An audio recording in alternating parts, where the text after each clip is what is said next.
On the phone, we have Basketball Hall of Famer Earl Lloyd, nicknamed the Big Cat. He was one of three African Americans to enter the NBA at the same time, but he was the first one to play in a game. How you doing, Mr. Lloyd? I'm hanging tough. Good. So you played college ball at West Virginia State. Did they have a good team back then? I'm sorry? Did West Virginia State have a good basketball team back then? Yes, we did. On my watch, when I say my watch, I'm doing the 4 year span. We probably, I think we won 2 tournaments, finished second in one, and won 2 regular season championships. So for a 4 year period, we fared very well. Who was your main competition back then? Small black schools were very, very, very competitive. And schools like Virginia Union, who seemed to have attracted a lot of guys out of New York City, and doing from between 46 and 50, probably the best talent in the whole United States was on the Eastern Seaboard. So Virginia Union, Howard University, North Carolina College, and the beating went on. Yeah. There was Winston-Salem State and North Carolina A&T. Right. Schools like that, later on Earl Monroe came out of that region. Oh, yeah. Earl Monroe. Woo. What was Earl Monroe like? Probably the year he was drafted, he was probably the best player in the United States. What made him so good? Well, he had all the tools. When you have a guy, any problem you put before him, he has a solution for it on the move. So it's this guy had exceptional talent, and he was smart. And that right there is the difference. I mean, there's a lot of guys who are good players, but sometimes they're not as smart as other ones. But they're great players. I mean, and Earl Monroe would fall into that category as a great player, without question. When you were you were the first African American to play in the NBA. I mean, 3 of you signed at the same time, basically, but you were the first one to play. How big of an accomplishment was that, or was it? Well, we didn't sign at the same time. I mean, Sweets didn't have to sign because they purchased his contract from the Knicks did from the Harlem Globetrotters. Harold Hunter, who was an adversary of mine in CIAA out of North Carolina College, was the first player to sign a contract.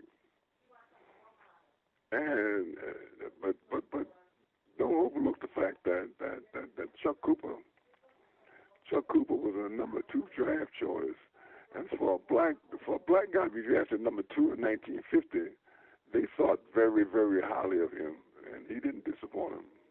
Do you remember who the first pick was before him in 1950? Chuck Cooper was the first black to be drafted in the NBA. Okay, do you know who was drafted before him as the number 1 pick that year, or no? I don't know who it was, but what I'm saying is for a guy, given the racial climate in this country during that time, that for a black guy to be drafted number 2, that's monumental proportions, man. I mean, I'm only 40 years old, so I wasn't around when you played back when you came in the league, but what was it like? I mean, were people booing you when you're on the court, or were they pretty supportive of you? Well, basketball did not enjoy the notoriety that baseball or football. So we were still the league was only 3 years old. So we were still in our infancy and trying to find our way. But, it was just a matter of time. And like when people ask me, well, what would you like for your legacy to be? I just feel like every watch, when they leave, they need to leave the NBA a better place than when they arrive. That's good. That's our legacy. How were your teammates? Were they all supportive of you, or were there some that felt that you shouldn't be in the league? I had good teammates. I can't control their thoughts, but not one time did I ever get that feeling. In fact, we had so many rookies. We were about to really bond, and coach, it got ripped up because I got drafted into the Army. Then the team folded. They became defunct. So everybody kind of went their separate ways. I think together we could have molded into a decent ball club. Because you started with the Washington Capitals, and then they became the Syracuse Nationals? No, the Washington Capitals just became the ex-Washington Capitals. Oh, okay, so Syracuse was totally different. But what they do is, when a team folds like that, they have a supplemental draft, and you draft in the same order that you drafted at your regular, draft. And Syracuse picked me, out of the supplemental draft, and I got a break there because Syracuse, for me professionally, was a very, very good fit. Because Syracuse. Go ahead. I'm sorry. Yeah, because Syracuse is a big basketball town. Well, it's fan-wise. I mean, as relates to interest, but at that time, what was happening, towns the size of Syracuse could not support a major league operation like the NBA. So the Syracuse Nats became the Philadelphia 76ers. Who was your teammates with the Nationals from 52 to 58? The Syracuse Nationals? Yeah, who were some of your teammates on those teams? Jim Tucker out of Duquesne. Dolph Shades, probably the most prominent of the group because he was a perennial all-star player. Paul Seymour, George King, it's kind of tragic. I look at that picture. I have that team, the team championship picture, and it's about 8 guys on there who are no longer with us, man. That's a sad commentary. When you won the championship in 1955, did they give you rings back then, or what did they do for the players? They gave us an ice bucket.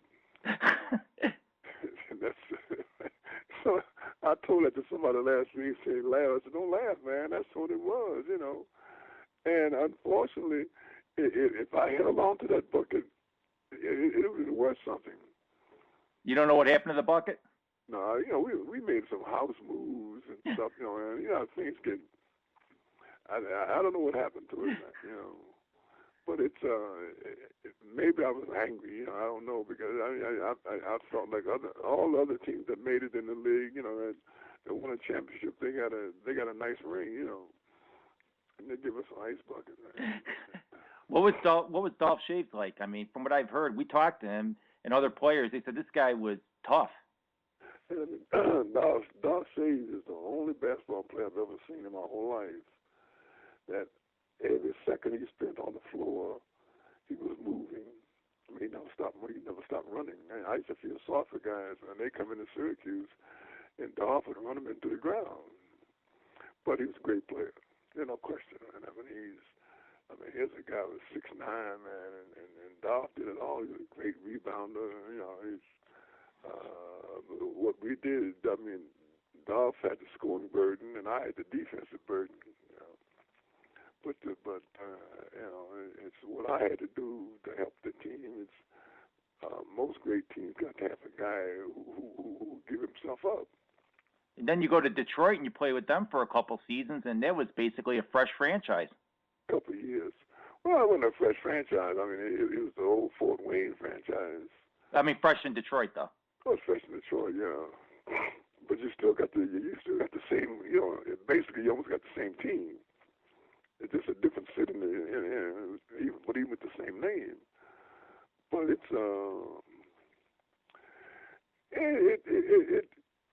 it was a tough league, mainly because my first year in the league, there were only 8 teams, and most teams carried 10 people because they couldn't afford to carry a number 11 guy, So it's you're trying to get into a profession where worldwide there's only 80 jobs. David, that can be a daunting task. Oh, exactly. And then you went to coach the Pistons in 71, 72, but they wanted you to coach them earlier. They were talking about you coaching in 65. Well, they were talking about it, but the talk never got to me. Would you have wanted to be the first African American coach in the NBA? Well, having played basketball my whole life, I mean, why would you want to refuse moving up to what was the ultimate step? But it's just one of those things, man. And there's some things in this life not for you, And I should have known that coaching professional basketball wasn't for me, because my first assignment, I lost my best player, Dave Bay. He got a detached retina, and he was gone for 35 games. You take the 35, and he's not there, and you take the 4 or 5 games it's going to take him to get back in shape. So, you lose your best player for 40 games, what's going to happen to you? No, you're in deep trouble. Oh, you're in very deep yoga. It would be like the Bulls losing Derrick Rose. When did they lose him? No, I'm saying if Derrick Rose got hurt, the Bulls wouldn't even be a playoff team. You scared me, man. No. What do you think of Derrick Rose? He's a phenom. Man. They got about 4 or 5 guards in this league. I mean, they got just more than 4 or 5, but say the top 4 or 5. You look at people, man, like the Williams kid, playing out in New Jersey. And I guess he had 6 or 7 points in a game last week. You're right.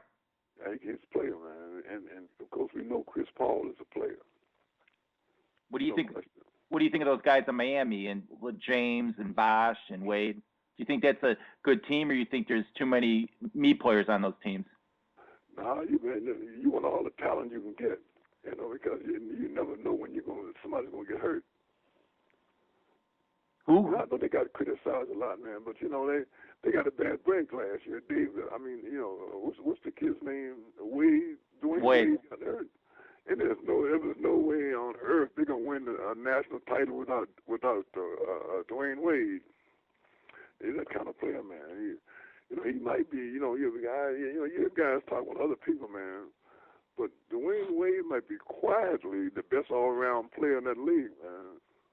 No, because it's all specialized now. We were talking to players before, and they were saying when you weren't a shooting guard, you weren't a point guard, you were a guard. There was no differentiation. Well, you were a basketball player, the number 4 slot and number 5 slot. Like when somebody asked me about, I was at Wisconsin, interviewing for the job out there, and the guy asked me, he said, well, he said, how many of these guys you gonna have? How many of these guys you gonna have? I said, well, I'm gonna have. Now the guy said, the guy asked me, what kind of balance will you have? Inferring to something that I'm not gonna dignify. I never answered this question. I said, I'm gonna have 2 guards, 2 forwards in the center. That's my balance. And the guy said, I didn't mean it that way. I said, well, I don't follow you. He said, well, how many blacks you going to have, how many whites you going to have, all that kind of stuff, it was crazy. I just said, look, Wisconsin is a great place, and I'd love to coach this team here. I said, but I promise you one thing, the best people are going to play. If my 5 best players are white, they're going to play. If my 5 best players are black, they are going to play. And if that displeases somebody, if I start losing, then fire me. But you can't. Go ahead. No, but did people think that the African American players weren't as smart as the white players, or what was the reasoning why they were asking those type of questions? Well, how old do you say you are? I'm 40. Well, it's all about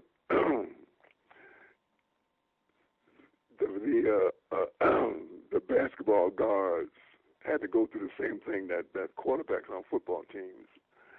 Cerebral, these are cerebral positions, and these guys are not qualified. I said, man, baller dash. It's all about race, man. Nobody wants to say it. No, you're right. Look at Oscar Robertson, probably the best point guard ever. Probably the best basketball player ever. this guy. I mean, if you ask me today, say who is the best all-round basketball player you ever seen? Oscar Robertson, man. I mean, the guy, Oscar was so good that people thought he was loafing. They thought he was loafing. He made it look so easy, man. And another guy they mentioned is Elgin Baylor. Oh, well, without question, man. Now, an offensive machine, man. I mean, Jesus Christ couldn't stop him from scoring. Sam Jones is funny. When I mentioned Michael Jordan and Sam Jones, he goes, no, Jordan was not the best ever. Well, see, the best ever, that's like apples and oranges. For example, you take Wilton Russell. The guy who gets to pick first, whoever he picks, he's going to lose a little sleep about the guy he didn't pick the same night. So I don't get involved in that, man, about who's the best player. It's apples and oranges. I mean, how can you compare Michael with Will? No, they play different positions or different sizes. Well, that's what I'm saying. I mean, it's I have a list of players, well, not a list of players, but I have my own category, and we talk about exciting players. I said, man, Calvin Murphy and Pete Maravich, probably two of the most exciting players you're ever going to see. But I'm not saying they're the best ever played. I'm saying for me, the way they played was I got excited when I saw them play. Another guy, Jack Twyman mentioned, was his teammate Maurice Stokes. He said if he would have not had that stroke, he would have been absolutely phenomenal. Maurice Stokes would have been an all-time great. This guy, he's 6'8", 6'9", weighed about 260, moved like a cat, man, and passed the basketball, and was extremely unselfish. And then that counts for a lot when your star player is unselfish. Was he similar to LeBron James? Size-wise, otherwise, but he didn't. I don't think he had the speed that LeBron has. Most guys don't. But the boy Maurice would have his own. Maurice could stand alone and do it alone, But on top of that, man, he was a real decent human being, which really counts for a lot at the end of the day. When you went on road trips, when you came into the league, did each player have their own rooms, or did you share rooms back then? They shared rooms, and they cutting corners. Why would you pay for a guy to sing a room when there's double beds in these rooms? So we always had roommates, and I had some good roommates, man. When you played in the South, did you get to stay in the same hotel, or like the baseball players, did they make you stay somewhere else? There were no teams in that. The only team close to being in the South was St. Louis. Okay. And St. Louis was a town where it's some places would serve you and some places wouldn't. You had to take your chances. You go in there, and they tell you, like ladies say, well, we don't serve colors. I explained to her. I said, well, I don't eat them, So it's so we cool, man, But at the end of the day, they were putting me out of the restaurant. Not putting me out, asking. Just let me know they weren't going to serve me, which is defined as, yeah, you got to go. But being born and reared in Alexandria, Virginia, Virginia's a tough state, man. That's a state where they shut down their whole school system, man. They keep from integrating. Now that's well, hate is a terrible thing, man. Oh, it is. And hate supersedes most things. Just like today's situation. Oh no, we don't dislike Obama because he's black. No, man, don't tell me. That's been sold to my Fort Wayne, but Fort Wayne is kind of a Midwestern city, but it has. But look, in 1950, man, the racial climate the racial climate in this country, man, was left a lot to be desired. What was it like to play at Fort Wayne? Because that was not the most friendly environment, I don't think. It's a tough town, but I had a strange thing happen to me in Fort Wayne. We go to the Van Ormond Hotel, and they told me that I could sleep in the hotel, but I can't eat downstairs in the restaurant. Well, it's given what the problem is. I mean, they don't mind me taking money. Well, they don't mind taking money from the Syracuse club for me. Not Syracuse. This was the Washington team in 1950. But they didn't want their customers to see me in the restaurant because pressure. Mm-hmm. Did your teammates stick up for you and say, if a restaurant didn't want you there, we're not going to go to that restaurant? Well, they stick up for you. I mean, like there's a restaurant right across from the Jefferson Hotel in St. Louis, and 3 of my teammates they had ordered their food already. I came in and they said, "Come on, join us." And I sat down, and they said, "Well, we can't serve you." So they immediately their food is just already be put on the table. So they just got them walked out. And I can appreciate that, because you out there all by yourself. You're the only black out there, and you needed some support. I mean, not that I could handle it really, but why should I have to handle it? I mean, it's idiotic to have to handle something like that. But all it did for me is make me play harder, man. I was driven, and when people. You're always inferior here. Every chance I got to prove them wrong, I took a complete advantage of it. Now, were you able to learn from what Jackie Robinson had gone through? Were you aware of everything that Jackie had gone through in baseball?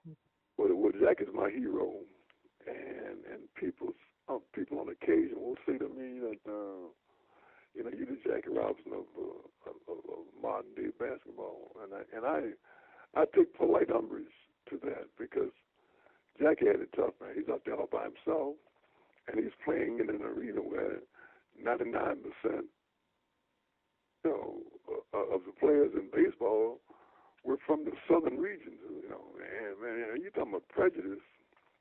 I mean, here's a guy, his own teammates didn't want to play with him. I mean, people try to maim the guy. They try to hurt him, man. It was just crazy to me, man, But they tied his hands. They said, "Look, you can't fight back."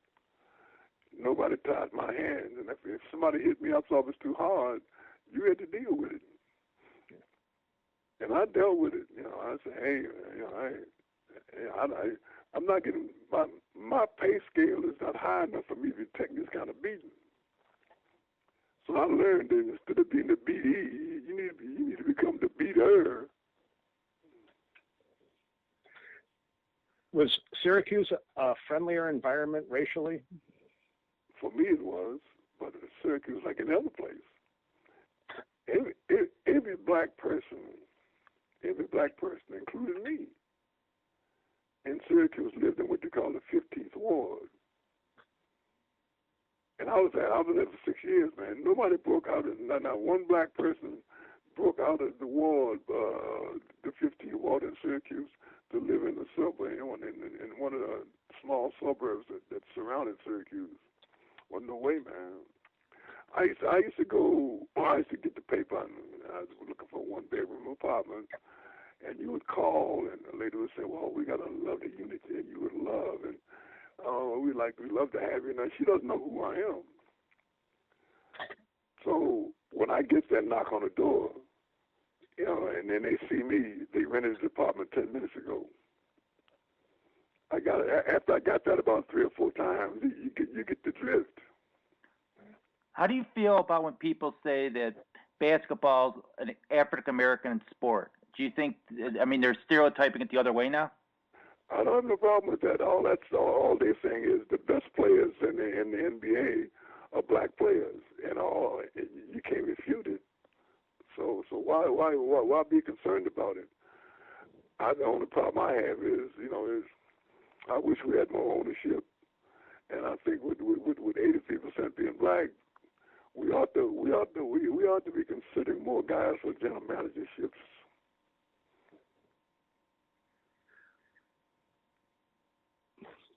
How did you get the nickname Moon Fixer?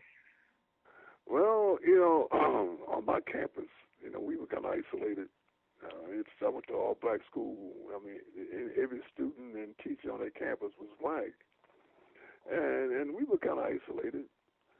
So you had to have some decent campus events, and every freshman that came to that school had to wear a dog sign, stating where you were from and what high school and the city and state.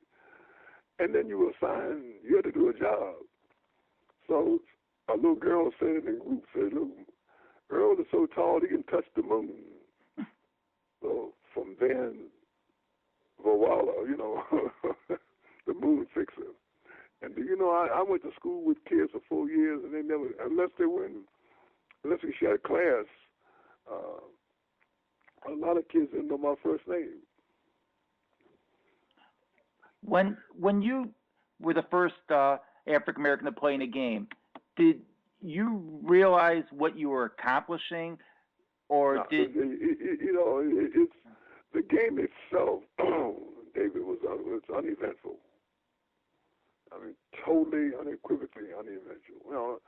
And I mean, if I told you, I said, look, I want you to pick a town to play this game in, so you can hold down all the potential trouble that might come. Rochester, New York, it was a great pick. Because in the wintertime in upstate New York, man, no one hates anybody. I mean, it's so damn cold. Everybody's trying to survive. So, and you see white people pushing black folks' cars, and you see black folks shoving white folks out. And it's amazing how we respond. When I say we, I'm talking about the country, how we respond to emergencies. But then once the emergency is over, we go right back to where we were before. How surprising was it to be drafted by the Washington Capitals? I was very surprised. If somebody asked me, said, did you plan a career in the NBA? So how the hell can you plan a career in an arena where you had no predecessor? Of course I didn't prepare.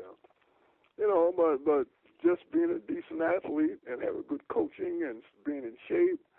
And they got a chance to take a good look at me because we played our conference tournament in the building where the Caps played. So they got a chance to see me play 3 games in 3 nights. And I guess they kind of like what they saw. That's why they drafted me.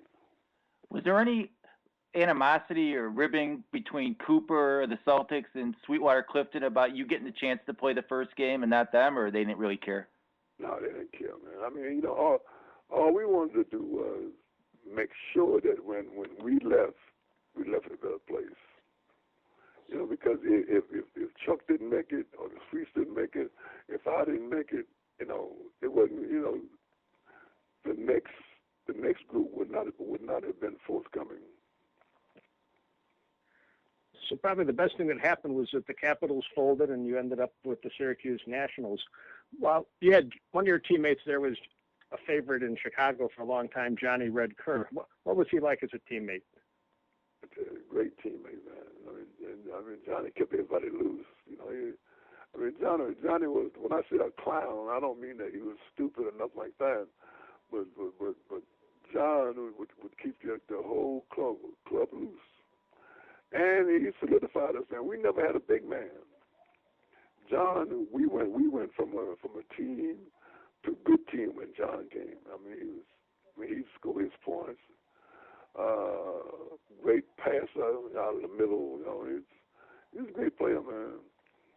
How rewarding was it when you mentioned the racial tensions in Virginia when you were going to school there to have a school named in your honor? Not a school. It's the basketball court. Oh, the basketball court. Yeah, and that's heavy, man. Even that is heavy. That's a lot of folks, a lot of big time folks have their name inscribed on the basketball floor. So for me to go from whence I came in Virginia to now, That I mean, they have my name gracing this floor. That's big time. That's big time, you know. And I take that for the honor that it really is. Now, you finished up your career with the Pistons, who by that time were in Detroit. What was that like? You mean to finish my career? I left when I left basketball totally. I took a position with the Dodge division of Chrysler Corporation, and you know, I worked there until the coach of the Pistons made a sudden gesture and quit. And so they asked me what I, you know, they I mean, this is the middle of the season, so they searching desperately. And then they asked me, you know, would Chrysler, you know, let you do this? I said, I'm sure they would, but let me check it. So, sure enough, they said, you know, man, go on, when you're ready to come back, there your position is here waiting for you. That you can really appreciate. Well, like I said, you know, then Dave gets hurt, and oh man, it's, you know, it's, and like you say, you know, when you're losing, they're not totally aware of your best player. All they know is that you're a professional team, you know, and if we're gonna make any money, we got to have a winning team. And now Dave Bing's the mayor of Detroit. What I think of him? I didn't get your question. Oh, now Dave Bing is the mayor of Detroit. And you know, well, he's qualified. I'll tell you what, and this is what I believe. I mean, I know Dave well because we got a lot of history. If Dave, if he can't turn that place around, it can't be turned around. But you know, and how do you turn a place around where your tax base is not existent? You know, if you don't have a tax base, man, you can't buy anything. You know, you can't bother, you can't do anything. And that whole city's built on the auto industry. There's no question. The whole state. But that's a blessing though, because that area is doing well. But I tell you, man, Dave Bing. Let me tell you, if you ask me to name the top 5 people I've met, you know, as an adult, you know, not counting your teachers and that kind of stuff. I mean, Dave Bing is right up there, man. I mean, you're talking a good person. I mean, if he told me the moon was polka dot, you know, I'd have to believe it. Now, you have a book, Moon Fixer, the basketball journey of Earl Lloyd, that came out last summer. What was that project like for you? It was wonderful. You know, it's people told me, said, man, you need to write a book. I said, why is that? They said, well, you got a story to tell, and only you can tell it. And we structured it so that it wasn't a basketball book. It was a human interest story, man. It just tells you that because you're being mistreated, and we were mistreated. I mean, I don't have to try to convince you of that. You knew we were mistreated. And that don't mean that you fold your tents up, man, and then run off into the desert somewhere. You got to face up, as they say today. You know, the hip kids. You got to man up, and prove your worth. You know, it's because I was fortunate, man. I was driven. You know, I was truly driven because when I saw how my folks were treated and people that were near and dear to me were treated, you know, you want to go out and prove something. And the one thing you don't want to do is you don't want to let these people down because they invested in you. And I don't mean money. I'm talking about nurturing and love and the whole thing, you know. Who had the biggest influence on your life? My mother, without question. And ain't even close. Did she get to see you play in the NBA? Yes. Yes, she did. She saw the Washington Capitals play, and she saw the Syracuse Nets play. So, and I'm glad that before she left here, that she got to see her baby child play. And you know, again, you know, you don't want the people in my hometown of Alexandria. the only thing our parents had to root for was us. So all of their resources, you know, they invested in their children. And having said that, I mean, do you want to let those people down? There ain't no way in the hell I'm gonna let them down. Did you ever meet Jackie Robinson? I never met him. Somebody asked me one day if you could have lunch with two different people, who would they be? I said Jesus Christ and Jackie Robinson. In that order? In that order. Well, it's got to be that. You want to get me hurt, man? Lightning bolts be coming down. But no, Jackie Robinson was. You know, people. I tell kids, I said, Google him. He's a Renaissance man. I mean, the guy, you know, the guy was a full sports star. Full sports. Baseball was his worst game. That's how good he was. Baseball was his worst game, and he makes the Hall of Fame on the first blush. Now, was it and playing in that hostile arena? Man, people throwing black cats at him and calling him names, and oh man, but he had a secret weapon they didn't know about. What was that? His wife, Rachel. Man, she was golden.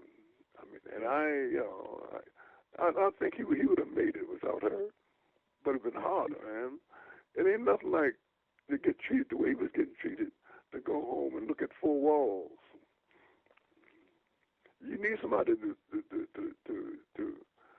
stroke you and say you're better than they are, you know. And they know it. That's why they hate you, you know. So those kind of things get you over, man. You must have had support as well. Oh, man, I could have started a support franchise. Right? Well, you know, when it's nothing. When somebody said to me, if there was one thing you can do to make this country a better place to live, I said, what would you do? I said, it's very easy, man. And I said, what I would do is very easy. I said, first of all, you know, we don't care about each other anymore. I would get a huge picture and go from place to place, person to person, and give them a strong dose of caring. And this would be, I mean, once we start caring about each other, this would be a better place to live. I see you went to the White House and you met Biden. Did you get to see Obama in his basketball court? Missed him. I missed him by 5 minutes.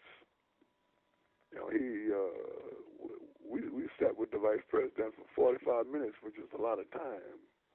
And they kept begging, it's time to go, sir. You know, his thinking following, is it my meeting? Yeah, well, what the hell are they going to do without me? Right?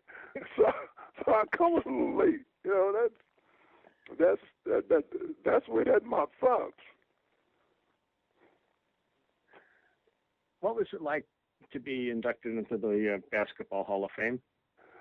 I tell you, that's the holy grail of basketball, the James Naismith Hall of Fame. Well, look at it this way. I was born in 1928 in Southern Virginia.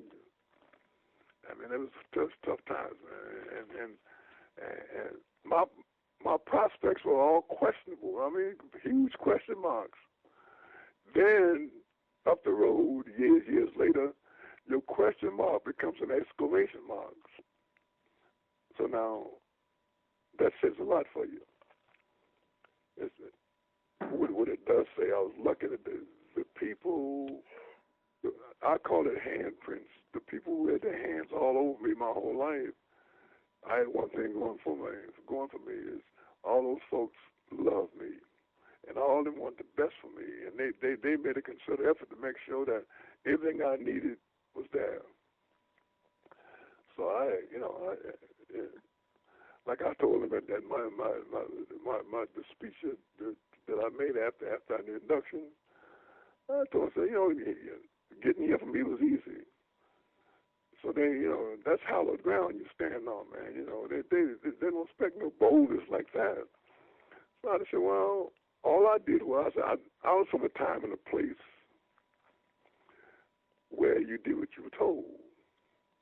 And that's exactly what I did. I did everything they told me. All the people that I came by, I did what they told me to do.